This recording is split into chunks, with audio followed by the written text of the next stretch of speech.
Hello, my name is Janice. I'm a yoga therapist and a fitness instructor, and I wanted to talk you through a little balance practice. Really important to set yourself up for success. Could mean having a wall nearby or a chair nearby, especially if this is something that's challenging for you. So making sure that the practice for you is safe. And the first thing to consider is your feet. Your feet are really the root of your balance. So I'm going to do it barefoot today. Some people might wear shoes, that's also fine. But I find that really getting my feet on the floor really helps me feel the sensation through the feet, and this can build that proprioception. So the first thing we're going to do today, I am going to use a yoga block a little bit later, but I'm just going to leave it out of the way for now. And I'm going to start with my feet a little wider than the hips. This is a useful practice because the wider the base, the better balance we have. Sometimes if our legs are too close together, our balance is already challenged. So by widening my base a little wider than my hips, I've already created a little bit of stability. Then by bending the knees and sinking down into the feet, I'm really sending my center of gravity down into the feet. So we're going to work with our weight shifting first today. So I'm going to just see if I can sense my body weight shifting to one side, and then see if I can shift through center where I feel my evenly weighted through both feet, and then shifting the weight to the other side. So that's our first action, is shifting the weight, and it could be that the opposite heel lifts. Of course, if I had a chair, I could have my chair or my sofa in front of me or a countertop in front of me, and I could hold on to something as I do this practice. So please make sure that you choose a way to do this that feels safe for you, whether that's a wall, a chair, a couch, something nearby. So I'm going to shift my weight over to one side. I'm going to pause here. So I have my weight on my right leg, and I'm going to extend my right arm up as if I have an umbrella in my arm. I always think of Mary Poppins. So it's a windy day, and if you can, the opposite leg lifts. So we're doing this very large diagonal balance. And then I'm going to very slowly bend the standing leg as I shift through the center, taking my body weight over to the left arm's reaching up, and maybe the right leg lifts. So I'm taking this large diagonal. So let's try that one more time either side, shifting the weight through center, and then the arm extending, maybe the leg lifting. Certainly you could be using a chair to hold on to with the available arm if you needed to. Shifting the weight through center, and then reaching and the leg lifting. Yeah, that's it. Good. Now as we pause at center, very good, we're going to go into a movement that's going to take two movements. We're going to add that movement into one more movement, and then we'll put them together to make sort of an agility balance challenge. So my feet are a little wider, not too much, just a little bit. They could stay that width that they were for you. And then I'm encouraging you now to just bend the knee a little bit, weight shifting side to side. That's it. Very good.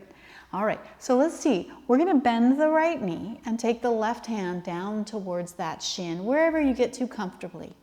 Another thing to consider when you're doing these kind of movements is, where's your head? So right now I have my head in line with my neck, and that means I'm not going to be changing any of the pressure in the eyes and prevent dizziness and any change in, as I said, eye pressure or blood pressure. Something that can be sort of disorienting from people, and I'll show you it's very slightly different. Here my head is above my heart, but as soon as my head drops here and I start going up and down very quickly, we can kind of cause a little bit more dizziness. So noticing the head position as you move from one side to the other. That's it. Very good. I'm going to do that one more time. Get a little stretch in the inner thigh here. You might feel that. Okay.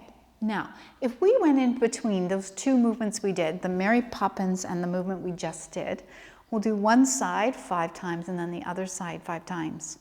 So I'm going to be going down to the right, and then my Mary Poppins up to the left. So we're going down to the right and up to the left. It's like a disco move. Down to the right and up to the left. And get your disco finger out. 2 more, down and up. It could be that you keep the toe on the floor. If that feels better, you could keep your toe on the floor and just the extension. Let's do 1 more. So we'll do 6. There it is. Good. All right, good.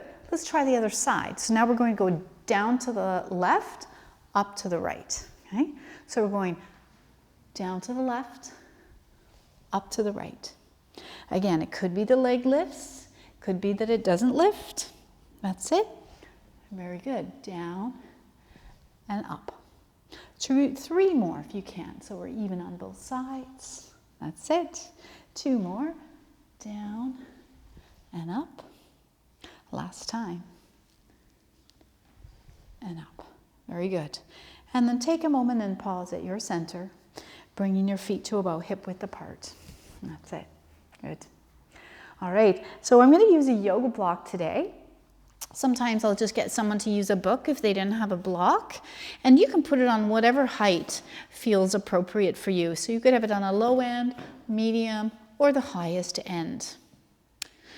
Yeah, so I'm going to start with it. I'm going to do the highest end, but again, might start low if this is your first time.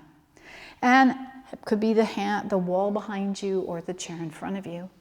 We're going to imagine it's the bathtub. We're sidestepping. So we're going to try to lift the leg closest to the block, up and over, making sure there's enough room that we can take the other leg up and over as well. So that's the first action. We're going to do that one 3 more times. So I'm going to go up and over with enough room to bring the other leg over. And I'm going to do that up and over and up and over. That's it. Last time, up and over and up and over. Very good. All right. This time, as I step over the block, the other leg is going to lift instead of coming to the floor. So it's going to get a little more challenging. So I'm going to step up and over. So it's a side step, weight transfer, a leg lift. Yeah. Might even bring your hands to your heart center. So I'm going to step back over the block, side step, bend in the knees, rooting into the feet, shifting the weight, transferring the weight. The leg lifts. That's it. Let's try that one more time, either side. Side step over the block, leg lifts. Yeah, that's it. And one last time. Side step over the block and leg lifts. Very good. And then placing the foot on the ground. Good. So those are all great warm-ups for tree pose. Tree pose is a great hip stretch. Great for people who have sciatic discomfort, great for bone building, concentration and focus. A chair in front of you might be useful. Also a block. There are so many ways of doing tree pose, so do the one that suits you. Sometimes a good way to start is with a yoga block. I usually use it on its lowest end, so it's quite flat. And I might bring it really close and just perch my foot on the block. So the first thing I'm going to do is focus on that standing leg. I'm going to think of pressing down through the heel to lift through the sternum and through the crown of the head. So I'm really actively standing with that supporting leg. Then I'm going to turn the knee of the foot that's on the block out to the side. So we're externally rotating the knee and the hip here. Now, you could start here, still getting a lot of that weight bearing into the standing leg. Great for focus. If it was comfortable for you, it could be that the foot comes off of the block and rests below the knee on the shin. And then once you're here, finding a focal point. A drishti is a soft inward focus. Where are you looking? So take a moment to find that focal point. And then if it's comfortable for you, it could be that the arms extend. My preference is the arms to be open so my shoulders can relax here. But there's lots of options. Some people prefer to have their hands together. And I'm going to pause here, find my focus, and take 2 deep breaths. Find your focus. And knowing that trees move around a lot, breathing in and out. Good. One more breath. And then in your time, as your hands come back through your center, yeah, you can bring your foot back to your block, turning the knee back to center.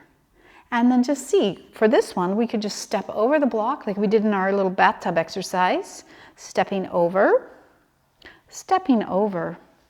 until we're on the other side of the block. Very good. So let's try this side. I'm going to take the foot that's closest to the block and place it on the block. Sometimes I'll bring it nice and close to that other foot so I don't have any too far to go. So I'm going to root down through that standing leg, lifting the sternum, Turning the knee out. That's it. So the hip starts to get that extension. And then just see, this is a great place to stay if this feels better for you. Could be that you take your foot to the shin.